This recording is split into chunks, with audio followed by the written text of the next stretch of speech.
کئی چیزوں پہ استغفار ہوتا ہے، کئی چیزوں پہ، اور استغفار کا نفع ملتا ہے۔ کیا نفع ملتا ہے؟ وہ سورہ نوح کی آیت نمبر 10، 11 اور 12 میں اللہ نے بیان فرمایا کہ استغفار صرف گناہ سے معافی چاہنے کا نام نہیں، بلکہ استغفار کا تمہیں فائدہ ملے گا۔ کیا؟ رب فرماتے ہیں فَقُلْ تُسْتَغْفِرُوا رَبَّكُمْ۔ جب حضرت نوح کی قوم قحط کا شکار ہو گئی، آزمائشیں آ گئیں، تو آ کے حضرت نوح سے کہنے لگے اب ہم کیا کریں؟ تو کیا کہا حضرت نوح نے؟ فرمایا فَقُلْ تُسْتَغْفِرُوا رَبَّكُمْ، آپ نے فرمایا اپنے رب سے استغفار کرو، اپنے رب سے۔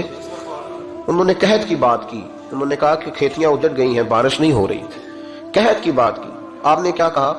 استغفار کرو، کیونکہ انہ کان غفارا، بے شک اللہ بڑا ہی بخشنے والا۔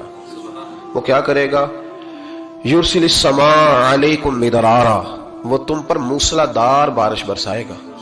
جب تم استغفار کرو گے تو اللہ موسلا دار بارش برسائے گا، ویمددکم، اور وہ تمہاری مدد کرے گا۔ استغفار کرنے والے کی اللہ کیسے مدد کرے گا؟ بِأَمْوَالٍ وَبَنِينَ، تمہیں مال بھی عطا کرے گا اور بیٹے بھی عطا کرے گا، بارش بھی دے گا استغفار کرنے والے کو، اور مال اور اولاد سے اس کی مدد بھی کرے گا۔ وَيَجْعَلْ لَكُمْ جَنَّةٍ وَيَجْعَلْ لَكُمْ أَنْهَارًا، اللہ تمہیں جنت بھی عطا کرے گا اور تمہیں نہریں بھی عطا فرمائے گا، تمہارے لیے جنت بھی بنائے گا، انہار بھی بنائے گا۔ توبہ کا، استغفار کا تمہیں یہ فائدہ ملے گا۔